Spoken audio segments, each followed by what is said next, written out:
Saviez-vous que Dark Vador a déjà été vaincu, le poussant à fuir ou même à ployer le genou? En effet, bien que ce soit souvent l'image qu'on se fasse de lui, à savoir un être invincible et sans foi ni loi, qui tue sans état d'âme n'importe quel être à sa portée sans la moindre difficulté, le Seigneur Noir des Sith a tout de même déjà été vaincu dans l'histoire de Star Wars. Salut à tous, ici Antoine de la TAT et j'espère que vous allez bien. Pour cette liste, j'ai inclus uniquement les Jedi qui ont vaincu, de façon à ce que Vador se rende ou bien à ce qu'il prenne la fuite, et non les personnages qui ont pu lui échapper comme Ezra, Cal Kestis, etc. Et vous verrez qu'ils ne sont pas si nombreux que ça. C'est parti. Nous ferons connaître des Jedi. Enfin, nous aurons notre revanche. Quelle bonne idée de venir vous joindre à nous. La fête est terminée. Tu étais l'élu, c'était toi. Allez, Chico, on fait la gauche. Il faut bien que je vous sente ici. Je ne te descendrai pas. Non. Laissez pas. Fais-le. Ou ne le fais pas. Et il n'y a pas de mission. C'est un piège. Dis à ta sœur que tu avais raison. Quelle bonne idée de venir vous joindre à nous. On va faire ça chronologiquement. Commençons avec le premier Jedi qui a vaincu le Sith, à savoir son ancien maître Obi-Wan Kenobi, qui va le vaincre pas une, mais deux fois au cours de son existence. La première sur Mustafar, après qu'Anakin ait fait un move désespéré à l'encontre du High Ground de Kenobi. Ce dernier en profitera pour le trancher et le laisser tranquillement compoter à feu doux.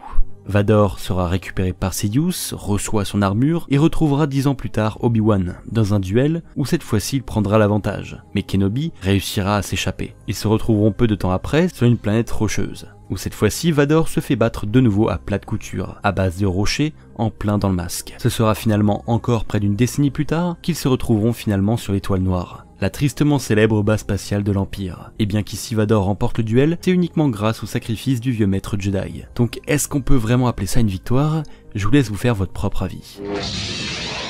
On enchaîne avec le deuxième personnage à avoir vaincu Vador. Nous sommes ici dans le Légende de Star Wars, avec une ancienne Jedi nommée Céleste Morne.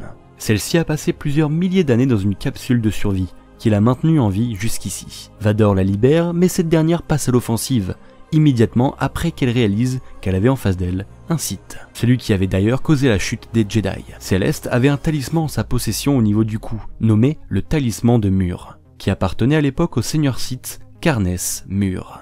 Elle s'est d'ailleurs placée dans cette capsule afin que ce dernier soit mis hors d'état de nuire, car il avait la faculté de transformer des êtres vivants en des créatures Raghûl. Et surtout, elle permet de rendre celui qui le détient spirituellement immortel, donc son esprit resté vivant au sein du talisman. Et il cherchera constamment à posséder le corps de l'être le plus puissant dans la force possible. Revenons au combat. Bien que durant leur affrontement, c'est Vador qui avait l'avantage, il n'essaye pas de la tuer pour autant, mais seulement de la tirer pour qu'elle devienne son apprenti, un peu comme il a pu le faire avec Luke. Morne refuse, et voyant les ravages que pourrait causer Vador s'il arrivait à posséder le talisman, elle décide de transformer tous les clones aux alentours en Raghûl, et les contrôle en leur ordonnant d'attaquer Dark Vador, qui lui n'a pas d'autre choix que la fuite, voyant le surnombre de créatures. La troisième personne à avoir vaincu le Sith, nous sommes encore dans le Légende, n'est autre que Galen Marek, plus connu sous le nom de Starkiller. Fils du défunt Jedi Kento Marek, Galen sera formé par Vador en tant qu'assassin personnel. Mais après que le Sith l'ait trahi, Marek décide d'affronter son ancien maître sur l'étoile noire. Un combat d'une violence incomparable éclate alors, et c'est Galen qui prend le dessus en lui faisant une véritable démonstration de puissance. Cela endommagera énormément Vador qui va grandement souffrir de ses blessures. Finalement, avant qu'il lui donne le coup de grâce, l'empereur le stoppe en s'attaquant à Ramkota, un ami Jedi de Galen. Il laissera finalement Vador et se sacrifie pour sauver son ami. Il faut savoir que l'histoire de Galen Marek ne s'arrête pas vraiment là, car Vador, étonné par la puissance de ce dernier, choisira de le cloner. Et le clone sera nommé Starkiller, comme le nom de code qu'il avait assigné à Galen dans le passé.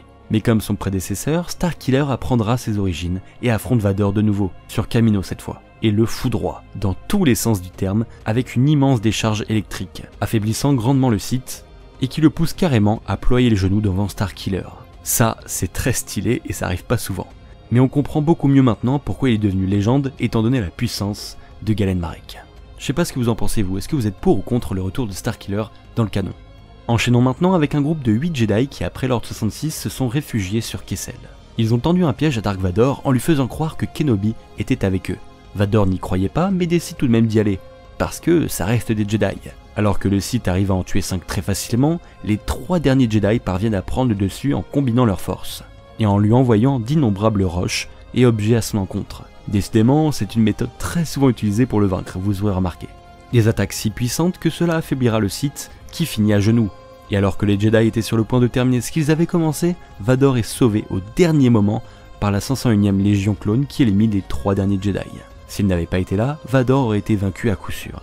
Terminons avec la dernière personne qui a pu vaincre Vador. Il s'agit ni plus ni moins que son propre fils, Luke Skywalker, qui dans le Retour du Jedi puisera dans la colère pour prendre le dessus sur son père, qui, je le précise, ne comptait pas tuer Luke à ce moment-là, ce qui peut aussi expliquer sa défaite prématurée face à lui. Donc en réalité, la dernière personne de ce classement à avoir vaincu Vador n'est autre qu'Anakin Skywalker lui-même. Je pourrais terminer cette vidéo en y ajoutant le Jedi Kirak Infila, qui a lui aussi battu Vador, il était clairement au-dessus de lui pendant tout leur combat, mais ce qui est intéressant de noter, c'est que le Seigneur Sith n'avait pas encore son sabre laser et venait aussi tout juste de recevoir son armure. Donc début difficile. Et dans un excès de bonté, Kirak a préféré sauver un village plutôt que sa propre vie. Que voulez-vous, quand Vador est acculé, eh bien il trouve des solutions un peu partout. C'est ça être Sith. Voilà les amis pour cette vidéo, si vous avez d'autres Jedi en tête qui ont pu vaincre Vador, n'hésitez pas. Ou même d'autres personnages qui comme Boba ou le Grand Moff Tarkin ont déjà pu passer à travers les griffes du Sith. Pensez à lâcher le pouce bleu de l'espace pour le soutien, à rejoindre la force en vous abonnant comme toujours, et à nous rejoindre sur nos réseaux sociaux, lien dans la description. Quant à moi je vous laisse en vous disant en route pour les 100 000 abonnés et à la prochaine, c'était Antoine de la TAT, prenez soin de vous et que la force soit avec vous. Toujours.